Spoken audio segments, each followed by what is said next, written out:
Muito bem, meus irmãos, a paz do Senhor Jesus para todos mais uma vez. Aqui no livro de Atos dos Apóstolos, capítulo de número 16, amém, versículo 6. Amém. Atos dos Apóstolos, capítulo de número 16, versículo de número 6, que diz assim: e passando pela Frígia e pela província da Galácia, foram impedidos pelo Espírito Santo de anunciar a palavra na Ásia. E quando chegaram a Mísia, intentaram ir para Bitínia, mas o Espírito não lhe permitiu. E tendo passado por Mísia, desceram a Troade.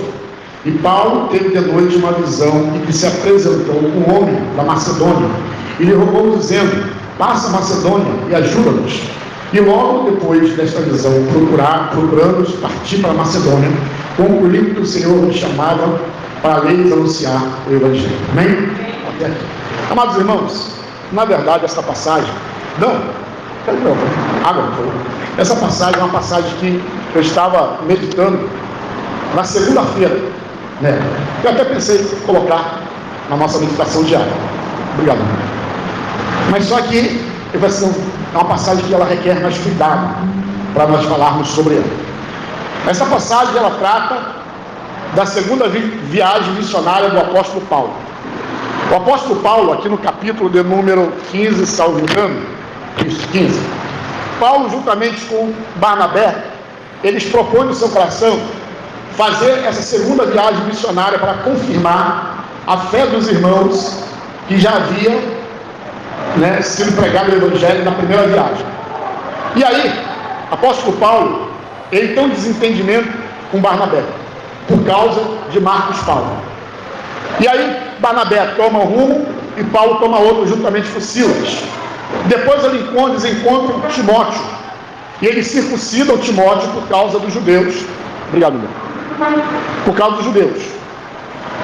E Paulo, na verdade, juntamente com Silas, eles fizeram um planejamento, fizeram uma programação por onde eles iriam passar, quais cidades que eles iriam pregar, as igrejas que eles iriam visitar. E aí observe o versículo 6, que diz assim: que passando pela Frígia e pela província da Galácia, foram impedidos pelo Espírito Santo de anunciar a palavra na Ásia. Então Paulo, ele queria ir para a Ásia, ele queria pregar na Ásia, ele queria fazer a obra de Deus na Ásia, mas só que naquele momento o Espírito Santo impediu ele dele fazer a obra naquele determinado local. E às vezes a gente não entende, a gente: poxa, Senhor, mas eu queria ir para a África, eu queria ser missionário, eu queria ir para a Índia, eu queria ir para a China, eu queria ir para a Coreia do Norte. Mas às vezes Deus impede, Deus fecha a porta, Deus não faz com que você vá para aquele local. E às vezes a gente fica assim meio desnorteado. E agora? Eu não consigo ir para lá, eu não consigo passar para aquele local. O que eu vou fazer agora? Aí nós vamos fazer o quê? Orar. Vamos entrar em oração. E por quê, pastor? Porque o crente, ele tem que ter a vida dele pautada em oração. A vida do crente, ela tem que estar sendo tudo apresentado diante de Deus em oração. Os projetos, os sonhos, as decisões que nós vamos tomar, seja na nossa vida particular, ou seja na igreja. Tudo nós temos que fazer debaixo da oração. E às vezes, irmãos, Deus não responde. Tem situação que a gente está orando, está pedindo, e Deus não responde. E aí, pastor? E aí que você vai ficar quieto no seu lugar. Você não vai e nem fica. Fica onde Deus te colocou. Eu sempre conto a história de quando alguém vai fazer uma ultrapassagem na estrada, ele tem que observar algumas coisas. Tem um caminhão, uma carreta na frente dele. O primeiro passo que ele tem que fazer, ele tem que dar seta para a esquerda, para avisar o coleguinha que vem atrás que ele vai ultrapassar. Depois que ele dá a seta, ele vai fazer o quê? Ele vai olhar se naquele lugar é permitido fazer a ultrapassagem. Se a linha ali é contínua, ou se a faixa é contínua, ou se a faixa é o quê? Pontilhada. Se ela for contínua, você não pode ultrapassar. Se ela for pontilhada, você já deu a seta, agora você vai olhar o retrovisor. Por que o retrovisor, pastor? Porque às vezes você vai sair da traseira do caminhão, aí o teu coleguinha atrás já está te ultrapassando, um afobado. Aí se você sair, ele vai bater na sua lateral. Aí você olha o retrovisor, é aquela coisa rápida. Olhou o retrovisor, olhou para frente, naquela beiradinha que você sai do caminhão, daquela embicadinha com o carro. Aí você vai olhar. Não vem ninguém. Deu a seta, faixa pontilhada, olhou o retrovisor, não vem ninguém, olhou para frente, não vem ninguém. Você olha de novo o retrovisor, porque é tão rápido. Você tem que olhar o retrovisor, olha para frente, olha o retrovisor. Porque de repente, disso, se você olhou para frente, o cara já entrou com o carro. Aí você bate. Aí você olha de novo. Aí você sai com segurança e ultrapassa o caminhão. Pastor, mas aí a faixa está contínua. É como se Deus não estivesse respondendo às nossas orações naquele sentido. A faixa está contínua. Você vai ultrapassar? Não. Você vai ficar atrás do caminhão. Pastor, fiz tudo isso, olhei e veio um carro de lá para cá. Você vai ultrapassar? Não. Você vai ficar atrás do caminhão esperando o quê? O momento correto. E às vezes a nossa vida é a mesma coisa. Nós temos que esperar o momento correto para nós podermos fazer as coisas. Hoje, eu vindo, hoje de Lauro, peguei um engarrafamento vindo, bem grande mesmo, para passar o Salvador, perto do aeroporto ali, perto do São Cristóvão. E aí, estava ali orando e comecei a conversar com Deus. E os meus planos, as coisas que eu desejo, as coisas que eu quero, estava ali no carro e conversando com Deus. Na minha cabeça, aquilo que eu quero funciona perfeitamente bem. Mas quando a gente pega o nosso plano e tira da nossa cabeça, a gente põe em prática, aí começa a vir uma série de situações que a gente não conseguiu prever. E aí, quando isso tudo acontece, se nós não estamos na direção de Deus, vai dar tudo errado. Vai dar tudo errado. Porque a gente foi fazer uma coisa que Deus não permitiu. A gente foi fazer algo que Deus não estava no negócio. A gente foi tomar uma direção, uma posição, ou sair de um lugar ou de algo onde Deus não havia permitido. Paulo e Silas e Timóteo, eles oravam. Ah, pastor, mas o meu intuito é o melhor possível. Eu acredito, irmão, eu acredito.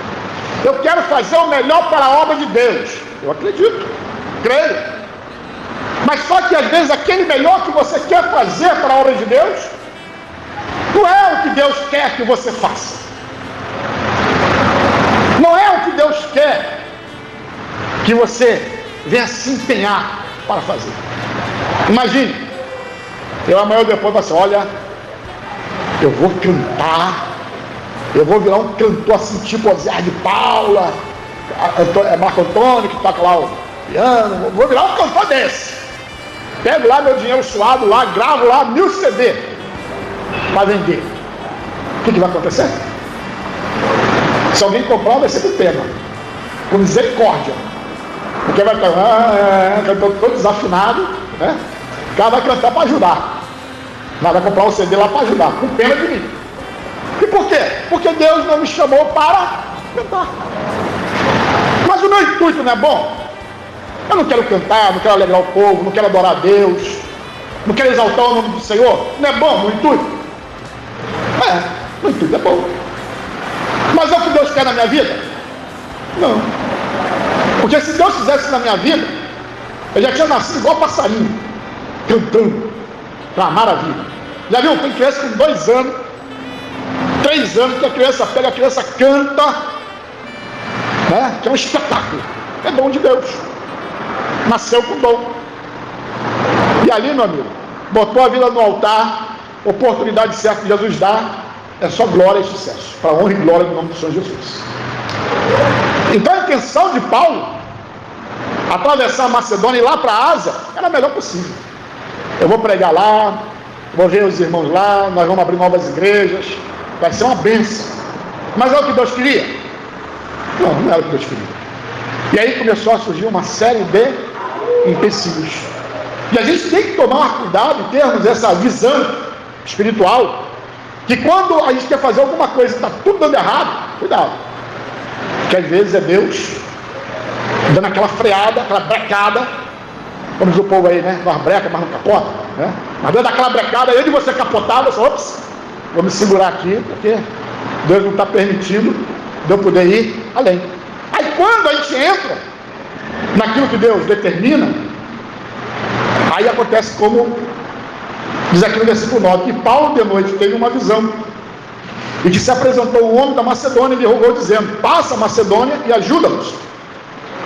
E logo depois dessa visão, procuraram partir para a Macedônia, concluindo que o Senhor me chamava para lhes anunciarem o Evangelho. E aí, quando eles vão para a Macedônia, Deus faz maravilha. Deus opera tanto nessa segunda viagem missionária de Paulo, que o capítulo de número 16, capítulo de número 17 de Atos, deixa eu ver aqui, 16, 17, acho que 18 também, 18 aqui, ó, que maravilha, 19 na terceira viagem. É uma maravilha. Esse capítulo número 16 é aquele capítulo que é onde Paulo diz no versículo 32, serás salvo tu da tua casa. Que é uma mensagem que hoje muitos pregadores pregam. Tem músicas, Paulo e Silas na prisão. Eu estava até escutando, foi ontem, né? Paulo, que não sei o que, tem uma música para você cantar, né? Aí o outro responde, Silas.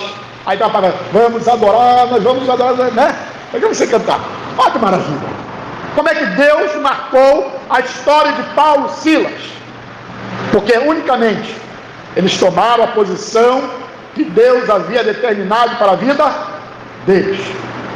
Então, meus amados irmãos, vamos estar na posição, vamos estar, né, aonde Deus nos colocou, porque aonde Deus nos colocou, tudo vai bem. Então Deus nos abençoe grandemente, em nome do Senhor Jesus. Amém.